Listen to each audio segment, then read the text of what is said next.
Crimewatch, the jewel thieves who turned Halloween into a nightmare. Tonight, we need names.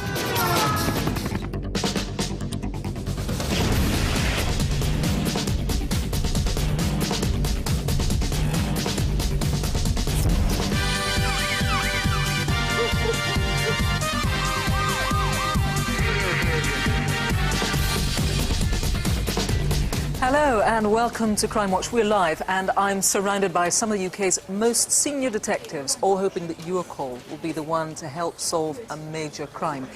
Coming up, the have-a-go heroes stabbed for stepping in. Here's what happened.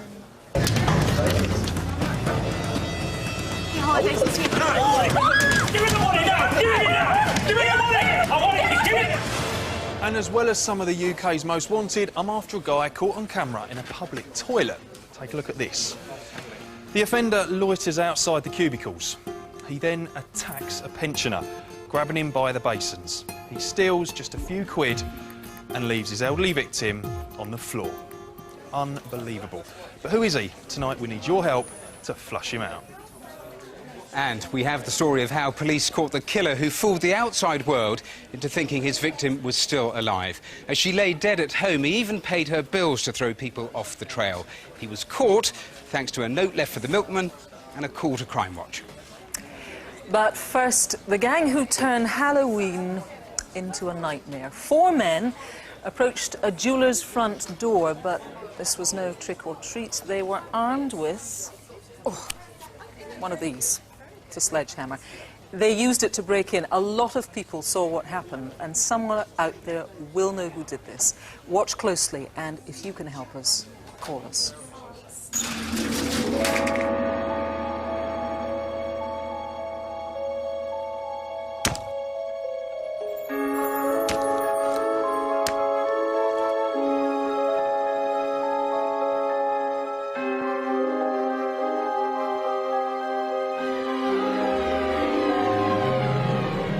My family have been jewellers since 1924. I wasn't really interested in joining the business at all.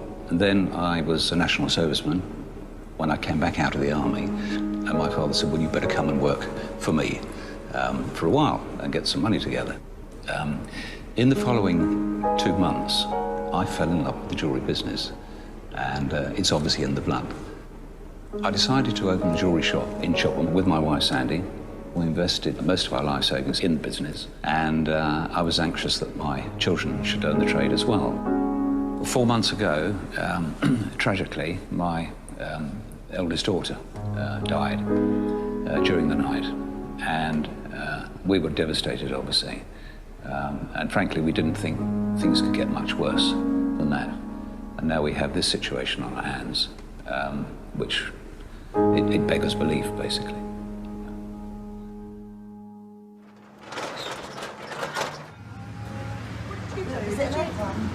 My colleague and I opened the shop at 9 o'clock as per normal and put all the jewellery out, which normally takes about 1 hour.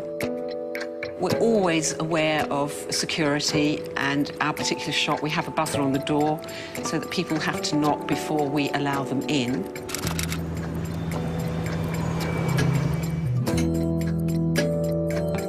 I noticed a car had driven up right on the pavement, right outside the front door, and immediately knew that something was wrong.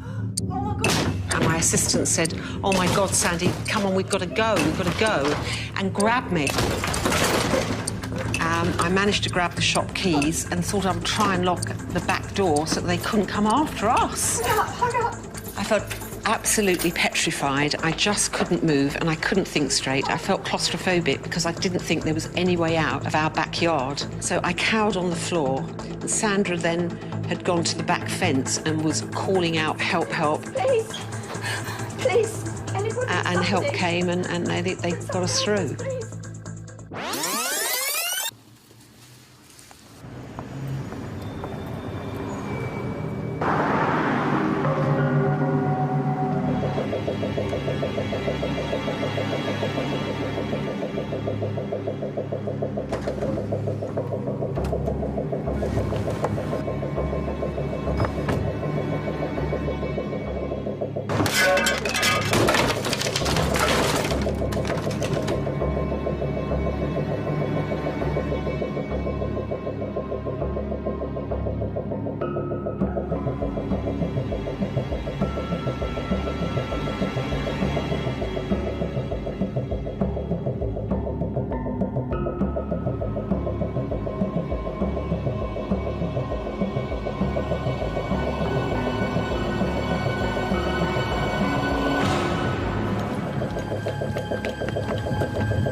I was driving down Chobham High Street. I was looking around, just waiting for the traffic to move on, and suddenly a man came running out from the jewellers. I locked myself into the car. He seemed to disappear into a car that was parked. Just a few moments later, 3 more large, well-built men ran really fast across the road and disappeared into the car, and then the car sped off. It was just shocking. That's the best word I can use to describe it.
I was driving along the Lightwater bypass and I saw a car coming out of Black Stroud Lane and cross the dual carriageway across the grass bank at some speed.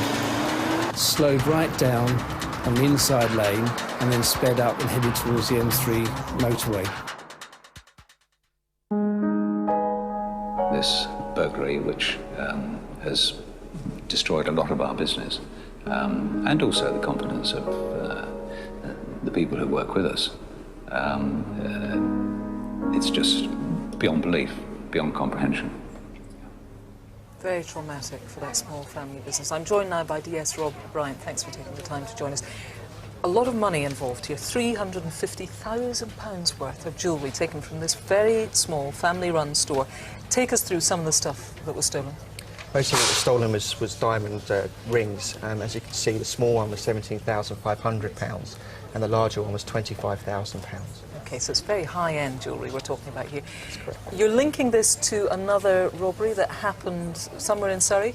That's correct, yes. On the 18th of August in a jewellery shop in Chongan, 3 men burst in, we believe, using the same sledgehammer and using a getaway vehicle also purchased in the West Sussex area. Right. Now, the lady in her car, one of the witnesses, said, you know, they were big blokes. Apart from big blokes, what else can you tell us about them? As you can see from the CCTV, they're all wearing balaclavas, but their clothing is very distinctive. There was one male wearing a stripy top and another male wearing brown shoes.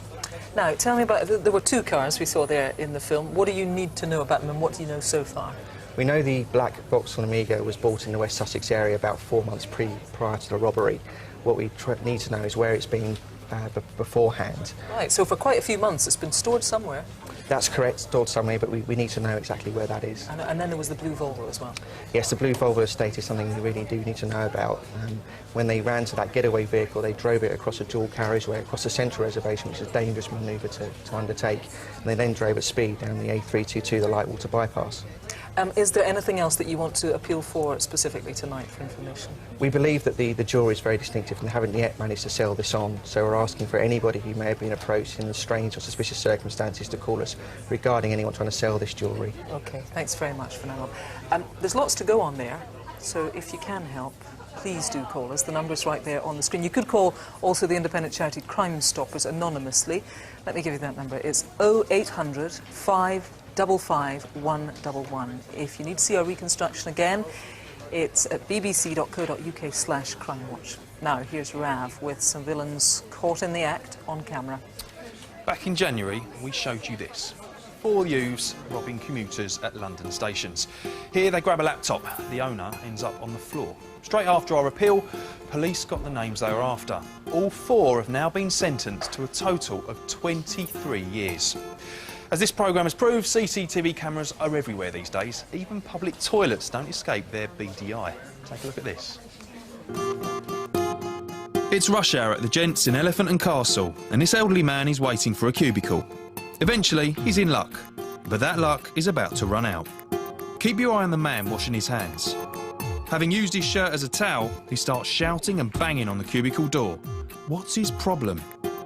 He spends ages pacing around, ranting and raving. The man trapped inside can't hide all day. When he comes out, the suspect moves in.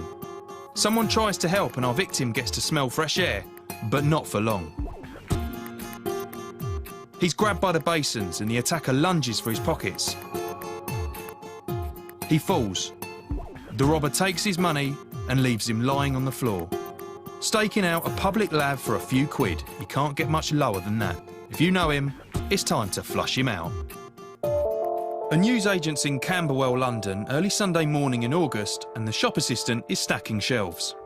A customer enters and walks around, only stopping to ask for a packet of fags. Then, out of the blue, he gets out a metal baton and starts beating the assistant, hitting him around the head 5 or 6 times. He stops when the victim shouts for help. A totally unprovoked attack. Know him, shop him. People are not always what they seem. Take this bloke, buying building supplies from this store in Grimsby in May. He looks like a genuine punter, but police believe he's involved in a series of scams on builders merchants across the country. He uses false names and fake company orders to pay for the goods and then disappears without a trace.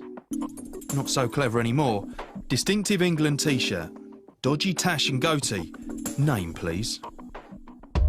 The man standing by the door at this bookies in East London is the lookout for a gang of robbers.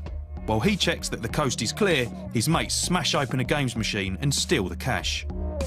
The lookout is doing a very good job of giving us a good look at him. A little bit closer? Yeah, that's better. Another day, another robbery and another lookout. This one seems to be a bit more careful about his appearance. Oops, not for long. They could be with this man, Junior McGibbon, who's also thought to be part of this gang. If you've seen any of them, it's time to call us. Who is this man? Police believe he could be a key witness and have vital information in a child sex abuse investigation. They urgently need to trace him. Here he is in Asda at 6:30 AM doing his shopping. Look at the jacket, look at the face. If you recognise him, tell us who he is. If this is you, we need you to call. Think you recognise anyone? Well, call us here in the studio. The number's there on your screen, or you can text us on 63399. Just type crime, space and any message. It's important to leave that space or your message won't get through. Now, if you need a second look at tonight's CCTV, it's online, bbc.co.uk/crimewatch. Still ahead, the mystery of what happened to this woman here, Armatati Rogers. A year ago, she vanished without trace. Police now think it's murder. Her friend Devyani joins me here in the studio to make a special appeal. And I've been to Merseyside on the trail of an armed robber who stabbed a man. And all I could think at the time was if I kick him, he might release the security guard.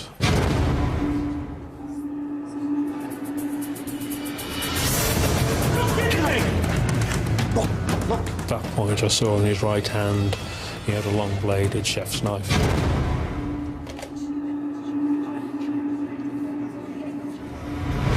Put my hands to my side and realised I'd been stabbed. I was extremely lucky in so much as, although the wound was penetrated over 8 inches, the knife missed every major organ. And this is David Munley. He's a psychopath. Later we'll have the story of how he murdered a pensioner and then went to extraordinary lengths to fool the outside world into thinking she was still alive. He very nearly got away with it, but was caught out by his own handwriting left on a note to the milkman. But for our next case, we go to Egham in Surrey. The victim, a young woman on her way home from work. She was subjected to a violent sexual assault. Had it not been for her incredible strength of character, and it has to be said, very quick thinking, the outcome, well, it could have been far worse. The woman has very bravely agreed to talk us through the events of that night. Here's what happened.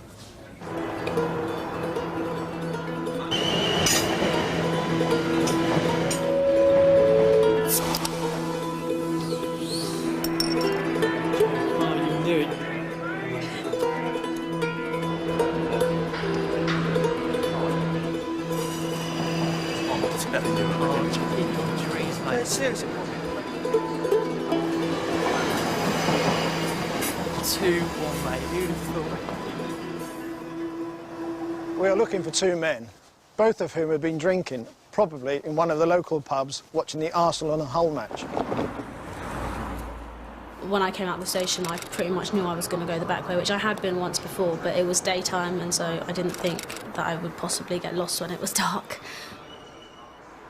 All right, go, Jess. Oh, she's beautiful, ain't she? I'd been working a long shift. I wasn't feeling very well. I was very tired, so I just thought, well, I'll avoid any possible trouble and just cross the road and carry on walking the way I thought I knew. Had a good night, have you? We're not going to stop and talk to us. My iPod had died on the train, but I just put in my headphones so it looked like I was listening to something, just so I didn't have to really engage with them, and I just carried on walking.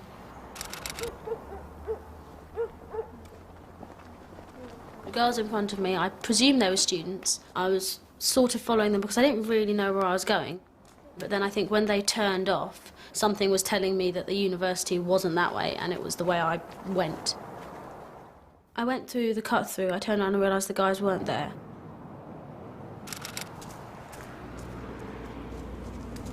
After a few minutes, I started sort of hearing sort of leaves and things crunching, but I thought that it was just the wind.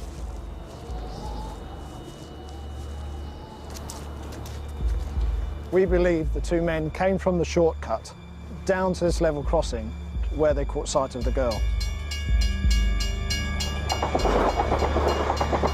So when I saw the gym gates, I mean, I know where the gym is on campus, so I knew exactly how to get from there to where I wanted to go, which was the front gates. When I realised they were shut, I was a bit unnerved. All I thought was, I know exactly where I'm going now. I'm not far from home. I'll be fine.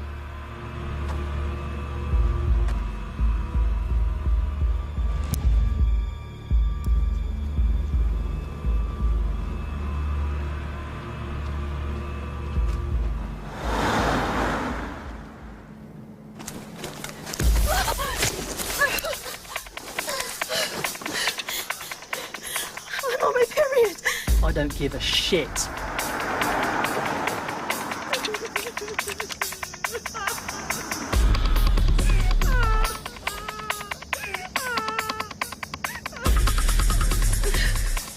Oh, she burnt me!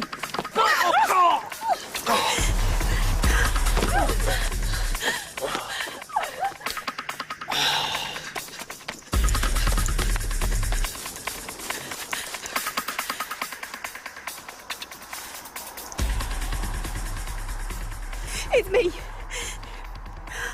I've just been attacked by two guys. Can you come and pick me up, please? Our victim suffered a terrifying ordeal. She was seriously and violently sexually assaulted. We must find the two men that did this to her. Emotionally, it's affected me quite badly. And I've always been quite a strong person, so I think that, I mean, some people it probably would affect a lot worse than it's affected me. But I block things out, and I think that's probably what I'll do with this as well. What a horrific thing to go through. I'm joined by DI Brendan Collins. Evening, Brendan. She was very brave, this young woman, and in fact things could have been much worse. Yes, and if it wasn't for the courage that she showed by fighting off her attackers, it could have been a lot worse. Yeah, shows a great strength of character. In the reconstruction, we saw in front of her these two girls who may actually, up until tonight, have no idea at all of anything that went on behind them. They're significant. Yes, these two young ladies could prove to be very important and significant witnesses, but unlikely to be unaware of that fact. So if they're watching tonight, I would urge them to make contact with us. So what are they witnesses to, just to get home the seriousness of this? Yes, it's likely they've been walking in front of everything that's been going on from the railway station up until the point they went off the footpath. They are blonde, they're in their 20s, and because of the route they took, we believe they could have been on the way towards the residence at the university. OK, so maybe young women with something to do with that university Yes. in one way or another. Right, these two guys, the two attackers, tell me what we know about them. It's highly probable they'd been drinking locally that evening. In fact, may have been watching the Arsenal and Hull match, which was a 5:30 kickoff. Both are in their 20s, both are white. One of the men is about 6 foot, of a slim build, and he was wearing a dark-coloured hoodie, which is zipped up the front, and wearing jeans. The second guy is probably a little bit taller and of a bigger build, and he's also wearing a hoodie, but with a black jumper over the top, and again is wearing jeans. OK, now this young woman, not just brave, but a quick thinker. She stubbed out a cigarette. Where was it? And it would have, I mean, that would have left a mark. Yeah, during the attack, she stubbed a cigarette out on the right forearm of one of her attackers. Now, it's highly unlikely that the wound will still be visible now, but at the time and for a few days afterwards, it probably would have been. So, with the burn and the descriptions, we'd like to hear anyone that can put those two together. And what about forensics? Anything significant there? Yes, we do have some DNA profiles, which we can use to help eliminate anyone from the investigation. I mean, that's vital, actually, because people are thinking, I don't want to make the call. They can make the call, and people could be counted out if it's not them. Brendan, for now, thanks very much. If you can help, call or text us now. The numbers are right there on the screen. If you've been a victim of crime, there is the victim support line. They are on 0845 30 30 900. Now here's Rav with some of the UK's most wanted. And I've got some right turkeys here, so let's see if we can ruin their Christmas. First up is Cole Cronin. He's wanted in connection with large-scale property fraud in London and Surrey. He's got as many as 11 aliases, including James Moore, Jonathan Carson and Andrew Tapper. Number 2 is Hafizur Rahman, and he's wanted for a burglary on a flat in Bethnal Green. Now, he was charged but didn't turn up in court, and he's now on the run. He's 25 and has previously worked as a waiter in Indian restaurants. Damien Rotney is my number 3. He was charged with GBH on a police officer in Wolverhampton. He skipped bail and hasn't been seen since. Rotney's 23 and originally from Poland. And number 4 is Dapo Famarotti, and he's wanted in connection with the rape of a 6-year-old girl. Famarotti is 31, originally from Nigeria, and has connections to Plumstead in South London. So if you can help, don't wait, phone or text now. The number's there on your screen, and these mugshots are also online, bbc.co.uk/Crimewatch. And the phones are hotting up already. A number of good calls on that sledgehammer raid in Chobham in Surrey. Someone who believes that they might have seen all that jewellery, £350,000 worth, you'll remember. We've also had some good calls, sightings on that Elephant and Castle toilet attack. Now, a while back, Crimewatch paid a visit to the Matrix team, a pioneering unit set up by Merseyside police to tackle armed raids on security vans used to transport sums of cash. They've had a lot of success in reducing these so-called cash-in-transit robberies, but tonight they do need your help to catch some of the more elusive offenders. Rab's been to find out more.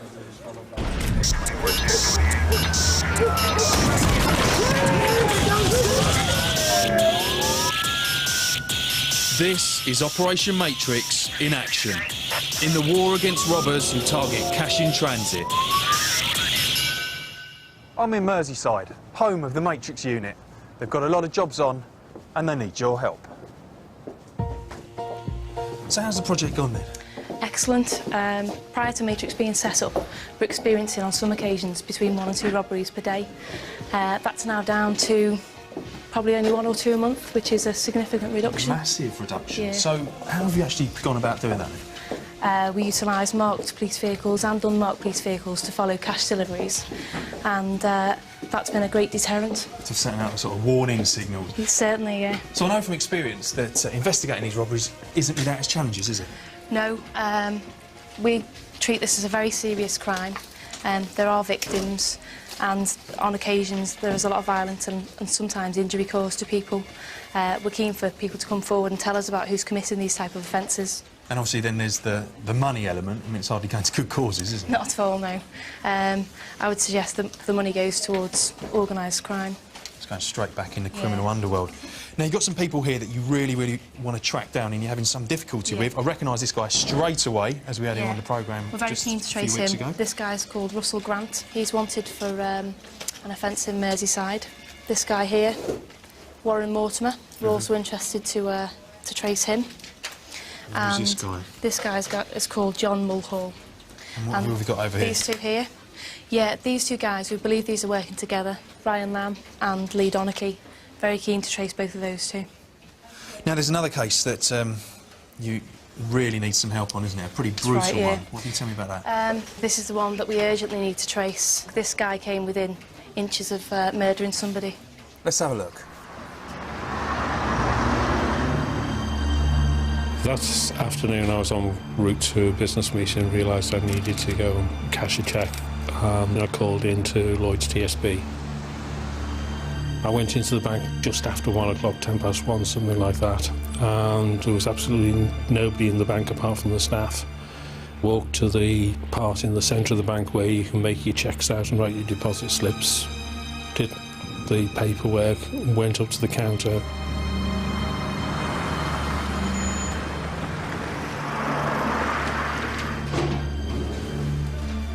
The van's here! I remember that day. I came up to Lloyd's Bank and I thought I'd do it just before my lunch. I had a quick look around and left the van. Walked to the front door of the bank, had a look inside, just seemed to be one customer in the bank.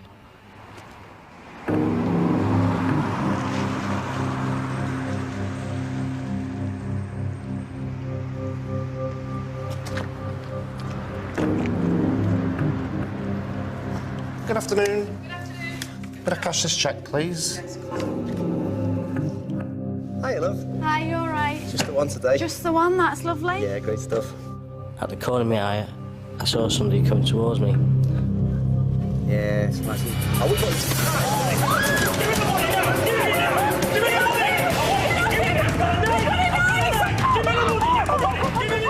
got... Within 2 seconds, I found myself being thrown against the counter and on the floor. It was a frenzied attack.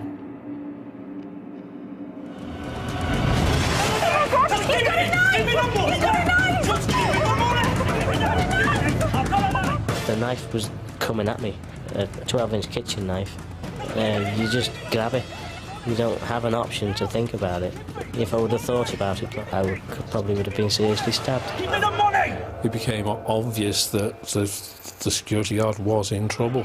I got my mobile phone out to try and summon help by dialing 999, but I just couldn't press the right keys on the keypad because my hands were shaking too much. I've got a knife! And all I could think at the time was if I kick him, he might release the security guard and we might be able to, between the two of us, to subdue him until the police arrived.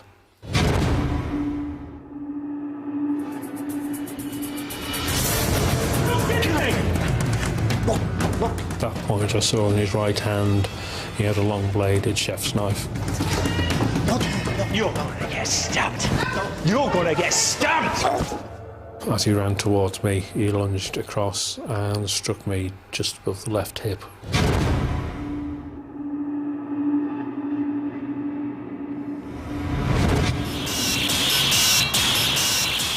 I was aware of a warm, wet feeling on my stomach. I put my hands to my side and realised I'd been stabbed. You okay?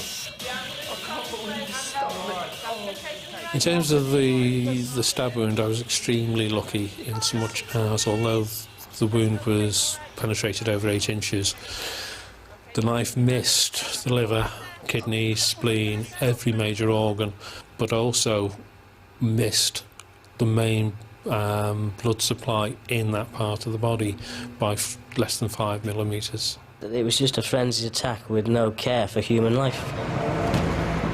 He got away. But like, if he's not caught, he is going to kill somebody next time. He's clearly such a violent individual, isn't he? It could have been so much more serious. It could have been a lot more serious. The victim who was stabbed had to have emergency surgery. Now, despite his attempted disguise, you've got some pretty good clues to go on, haven't you? That's right, yes. This coat is of particular interest. We actually found it quite difficult to find one for the reconstruction, so that could be significant. And if anybody remembers a coat like this, that could be particularly useful to us. Very much so. Now, he had the black hat, didn't he? And you believe he had a stocking over his face. That's right, which has obviously distorted his image a little bit. And one thing that we can see from the image, actually, he's got quite a distinctive nose, hasn't he? So Yes, and we've got a further description of him. We believe he's between 35 and 45 years of age, around about 6 foot tall, and he's described as having a local accent, but of particular note, he's described as being quite well spoken. And then, of course, there's this horrendous-looking knife, and we believe it was something like this that was used. That's right, yes. It's a miracle that no one was killed. I know. Well, with all those clues, you've got some pretty good stuff to go on. I think he's got quite a distinctive face, and you've got some really good quality stills here. Someone must know who he is. Well, lots of strong clues, as Rav says. There's now a £100,000 reward for information leading to arrest and conviction. Let me just remind you of the other suspects featured in that film, all wanted by the Matrix coppers. First up, there is Russell Grant. He's still on the run despite our appeal for him last month. He's wanted for cash and transit robbery. There is now a 30 grand reward on this man's head. Warren Mortimer, he's wanted for thefts in Cheshire, and John Mulhall, he's wanted for cash and transit robbery in December of last year. Next, we saw Ryan Lamb and Lee Donachie. There's a substantial reward on these two for information leading to arrests and conviction. Do you know where they're hiding tonight? Call us here in the studio, or you could call the Instant Room in Merseyside Direct, 0151 777 5810. Now, with developments on recent Crimewatch cases, here's Matthew. Well, now to a case that's been in the news over the last few weeks. It's the murder 5 years ago of 17-year-old Hannah Foster. Well, at the time, we reconstructed her last movements and spoke to her parents.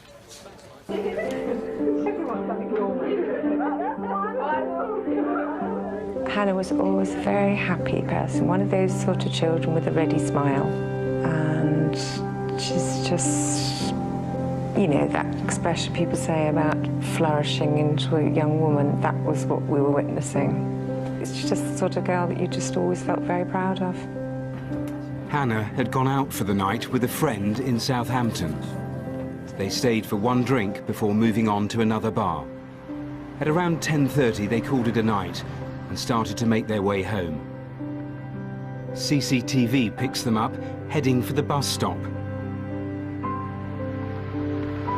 Hannah saw her friend onto the bus before heading off. It was the last time she was seen alive. Hannah never made it home. Her body was found 2 days later, dumped by a roadside. She'd been raped and strangled. On being told, I think I immediately said, I need to see her. But something reassuring must have been said to me to make me think this is definitely Hannah they found. I think it's really the people around us, the friends and the community and the police help that we've had that have pulled us through and given us that strength we need. Well, someone watching our appeal that night pieced the clues together and realised the killer actually worked for him. He called in and named Maninder Pal Singh Kohli, a sandwich delivery driver from Southampton. Well, within hours, Kohli was the prime suspect, but he'd already fled to India. It took 3 years to bring him back to the UK to face trial, and last month he was found guilty of kidnap, rape and murder and sentenced to life. Proof that just one call to Crimewatch really can make all the difference. It really does. Now, some more good news on a CCTV case from last year. Remember this? A field in Essex, August bank holiday last year, and police are called to close down an illegal rave. When all hell breaks loose.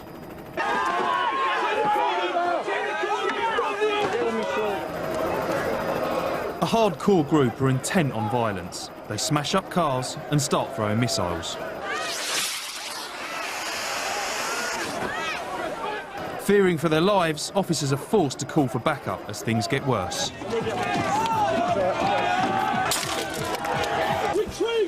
Dozens of them are injured and taken to hospital with broken bones and head injuries. It was a shocking attack on police officers, and we asked for your help to find those responsible. You didn't let us down and you called in with their names. As a result, 10 people were arrested and charged. They all pleaded guilty to violent disorder and were sentenced to a total of 8 years between them. Now, one of our most wanted faces last month was this man, Simon Furby. He was found guilty of an armed robbery at an off licence in 2006, but failed to turn up at court and then went on the run.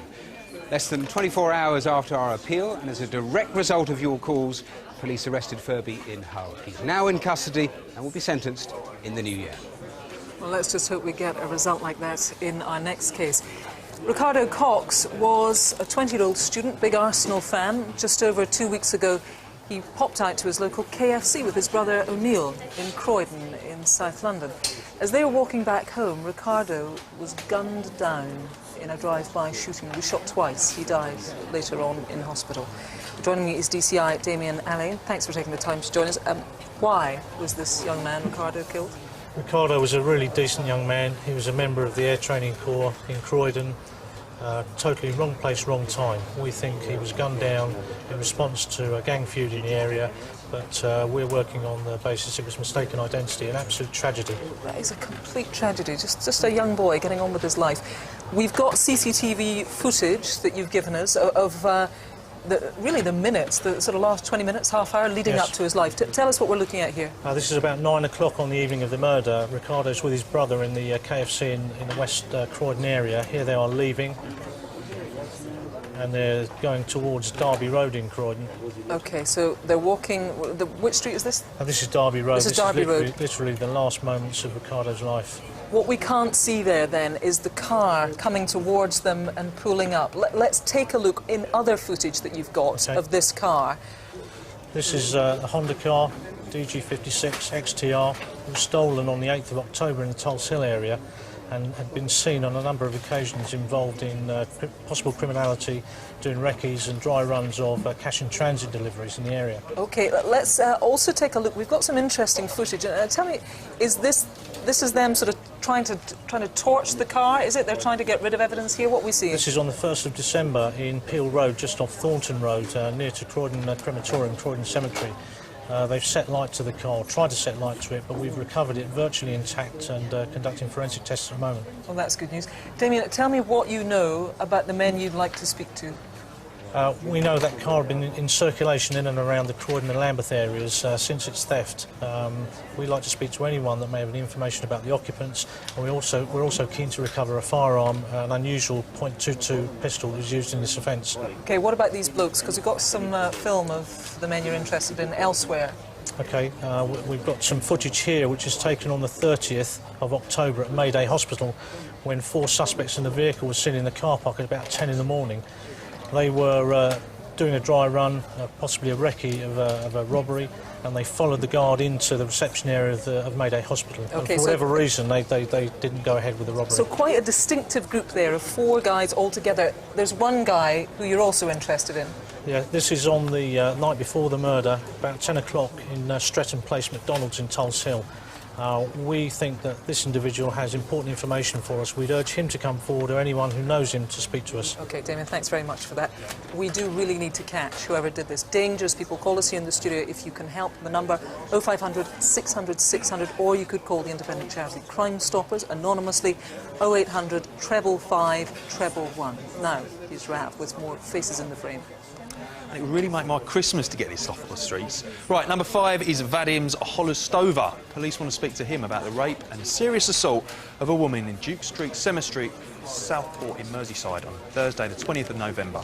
6'2", originally from Latvia and may have connections in Edinburgh.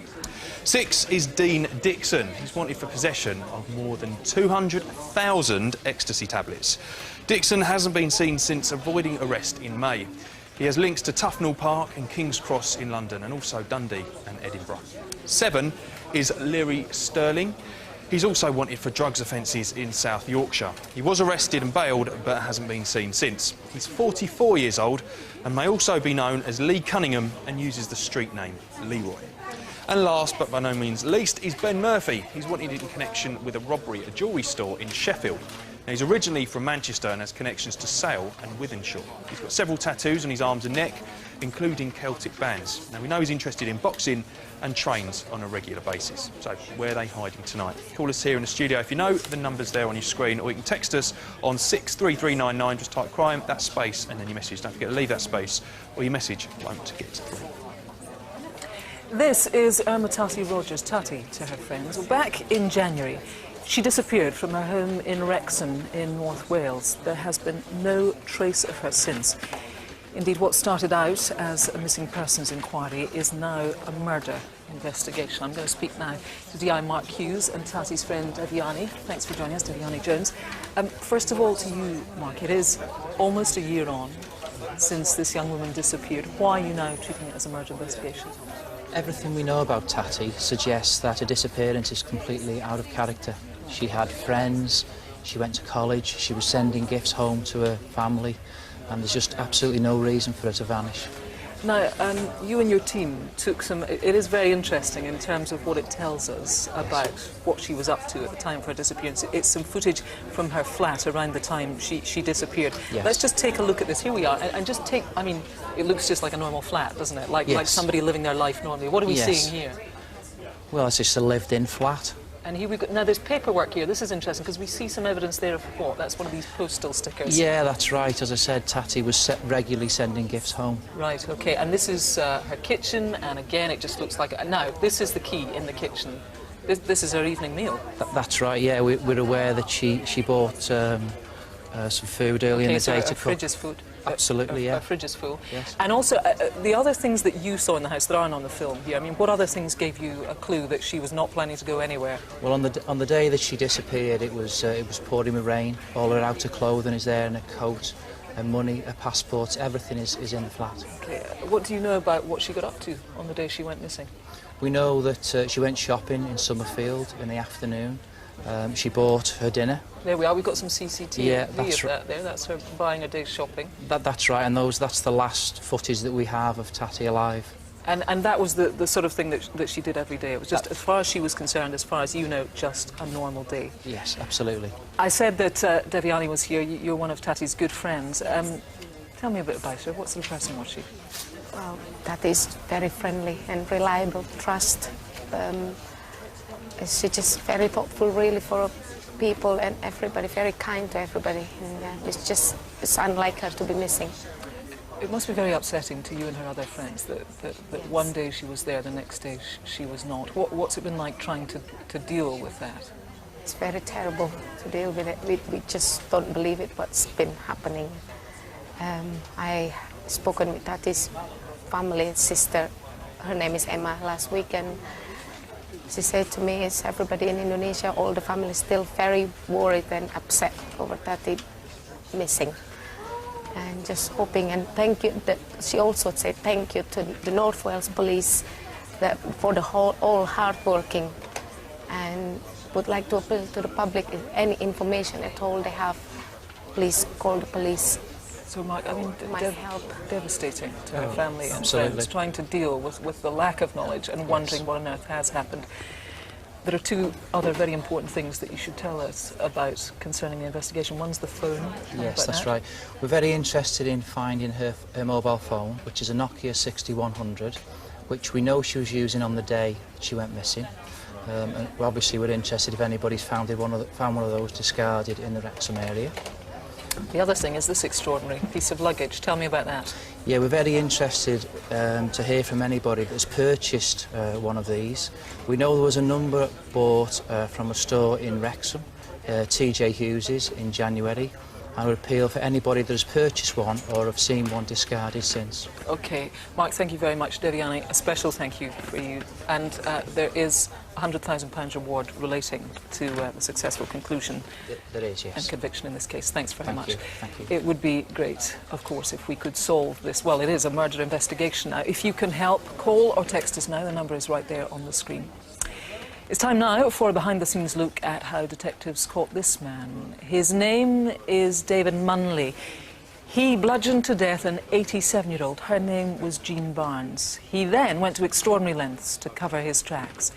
He very nearly got away with it, but was caught out thanks to his own handwriting. Matthew has been sifting through the extraordinary evidence.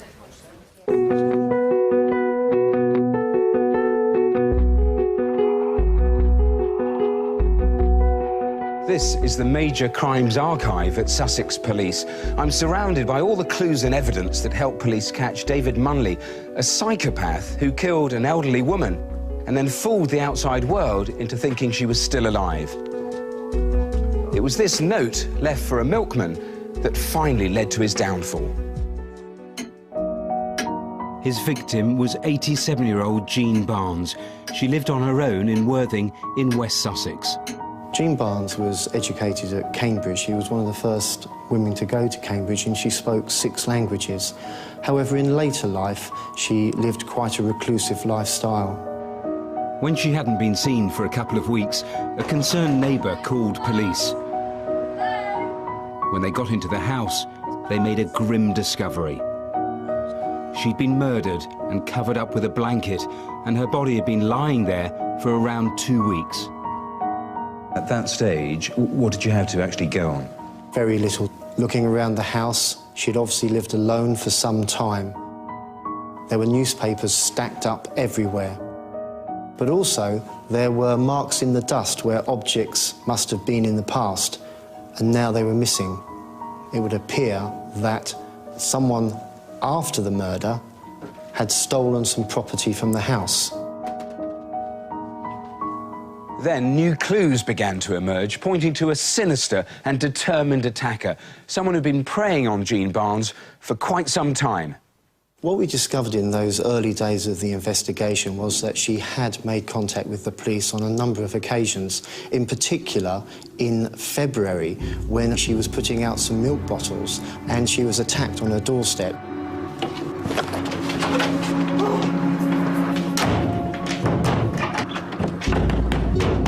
She managed to fight them off and close the door and contacted the police. In the April, she received a phone call from somebody purporting to be from the bank. They started to ask her personal questions, name, date of birth. But during that conversation, Miss Barnes became suspicious, so she contacted the bank and the police. Was this, in fact, her killer? Then a vital clue was discovered that was to change the course of the investigation. A note for the milkman left on Jean Barnes's doorstep. The note told the milkman to cancel further deliveries as she was going into a nursing home. That seemed plausible enough, but for one crucial fact. Detectives knew that Jean Barnes couldn't have written it. By the time it was left on her doorstep, she was already dead. The milkman's note was compared to samples of Jean Barnes's handwriting found in the house. The conclusion, it was written by somebody else. As police delved deeper, they uncovered more things that simply didn't make any sense. Jean's bills had been paid with a forged cheque. Someone had even taken in her post and newspapers. In fact, somebody had gone to extraordinary lengths to fool everyone into thinking that Jean Barnes was still alive and well. But why? Police needed a new lead. What sort of person could do this? They enlisted the help of a psychological profiler to try to get inside the mind of the killer. I was in no doubt in my own mind that we were dealing with someone who was dangerously a psychopath. A psychopath is an individual that does not have conscience or guilt. They would have needed to have returned to the house and had the capacity to walk past Miss Barnes and what they had done to her and still return to pick up her belongings. It, to most people, would be breathtakingly callous. To the psychopath, they wouldn't have any concern or compunction whatsoever. She's lived her life, I'm going to have those possessions, end of. So, police knew they were looking for a psychopath. They even knew what his handwriting looked like, but they didn't know his name. So they turned to Crimewatch. Going on Crimewatch was a long shot. We had the handwriting, which we knew did not belong to Miss Barnes, and we wanted to know who it did belong to. Against all the odds, police did get the call they were hoping for. A woman in Worthing recognised the handwriting and named David Munley, an odd-job man who lived half a mile from Jean Barnes. The woman who called Crimewatch told how Munley had done work for her and her neighbour.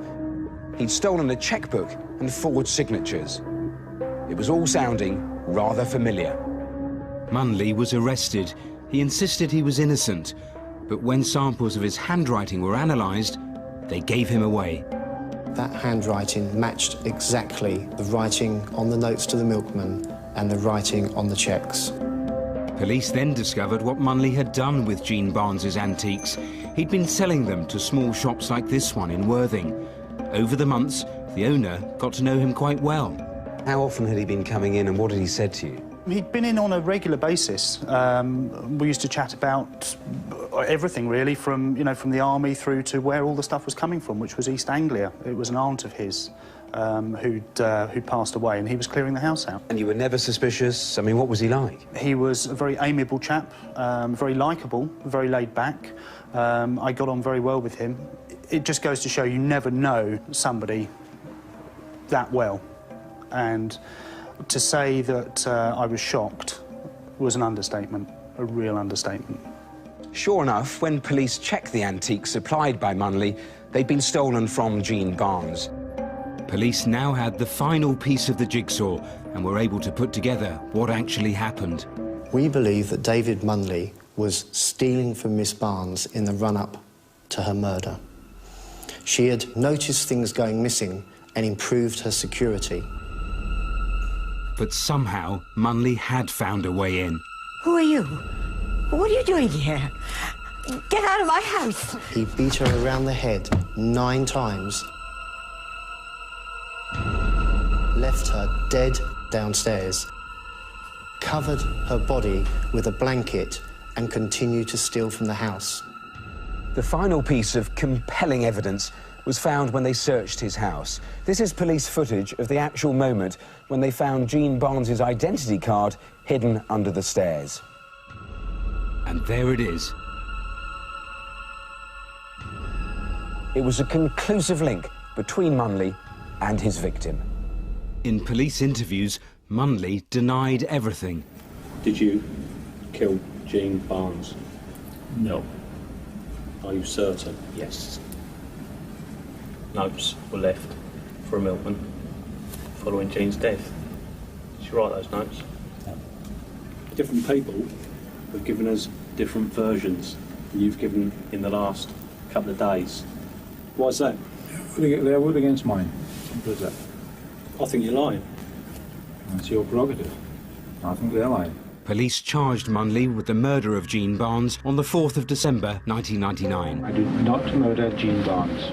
I would describe David Munley as all things that a psychopath is, devoid of conscience, totally focused on the end game as far as it suits him, without any concern in any regard for anybody along the way. Miss Barnes was an 87-year-old woman. She'd led a wonderful life.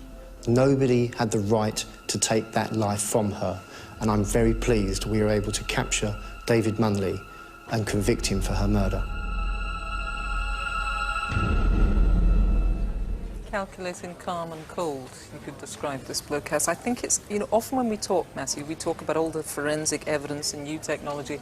It wasn't about that this time around. It was really about the handwriting. Yes, it was absolutely critical in this case, and it's a fascinating area of science. When the handwriting experts look at things like this, they examine everything about the handwriting, the shape of the letters, the proportion, the construction of the sentences, the words chosen, even under the microscope, the way a pen has moved across the paper. That can give them vital clues. And it's pretty exact as well. The Forensic Science Service say handwriting and fingerprints are the only 2 areas of forensic evidence that can convict somebody on its own. Even DNA needs supporting evidence. So if they find a match, it's pretty conclusive. How extraordinary. What about Jean Barnes herself? There was a clue in your film that actually here was a woman who, she came to a terrible end, but had had a rather fascinating and rich life in her early years, certainly. She was extraordinary. I mean, towards the end of her life, she had withdrawn from the outside world, but in her heyday, she was one of the first women to graduate from Cambridge. She could speak 6 languages, she had a photographic memory, she worked during the war for the Foreign Office. I mean, she was quite something. We hear the word psychopath bandied about all the time in reports about people who've done terrible things. Actually, it's quite a technical term, and it nails this man completely. It really does. Munley was a classic psychopath. A few clues from his background. He was separated from his wife. He had 10 brothers and sisters whom he never saw. He was a bit of a gambler, a bit of a loner, but it's that inability to form any sort of long-term human relationships. That's a telltale sign. So too, what they picked up on in those interviews. Absolutely callous, no remorse, totally cold, no human emotions at all. And it's worth just saying we've done a longer interview with an expert in this area just to give people an insight into the mindset of a psychopath, and that's available on the Crimewatch website. Thanks, Matthew. Now here's Rav with what's coming in on the phones. Already got some good stuff coming in. Just minutes old, the case of Ricardo Cox, the innocent guy in the wrong place at the wrong time who was tragically murdered. Calls are coming in with some information on the possible weapon believed involved, which is good. We showed you the Bebbington armed robbery series. The series of suspects, we've got some good information where they may well be hiding tonight, and also, more importantly perhaps, some calls on the main guy that we showed you. I think we've got his still now, where he may well be, and we've got some good names for him that the police are following up. Now, just time to tell you about Crimewatch Solved, a special coming up in January. We tell the story of 3 incredible cases and how detectives solved them. They include the Black Widow. This is her, a woman called Dina Thompson. Now, she used sex and deception to con hundreds of thousands of pounds from a string of husbands and lovers. And when her web of lies unravelled, well, her solution was murder. We've also got the story of a gang who planned the biggest gold heist in British history, and the man who murdered a young woman. Her body was dismembered and never found. It was solved thanks to a chilling poem written by the killer. Here's a sneak preview.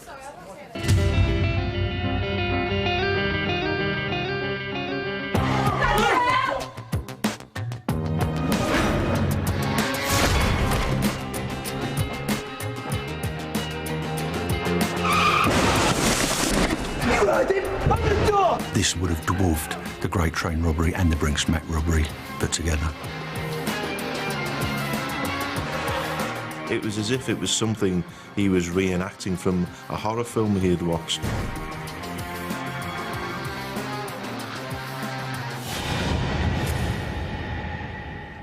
Well, that's Crimewatch Solved on Tuesday, the 6th of January at 9 o'clock here on BBC One. Well worth a watch. That's all for now. Details on all of tonight's cases are online, bbc.co.uk/crimewatch. You can log on now for a live update on what's been happening right here in the studio on the phone. It's been a busy night. The lines are open until midnight tonight and from 7:30 in the morning. Our next programme, well, that's on Tuesday, the 27th of January. But don't go away, because we are back after the news with a full update on all of tonight's cases.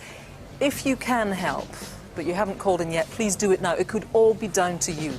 I'll see you at 10:35 for now. Bye-bye.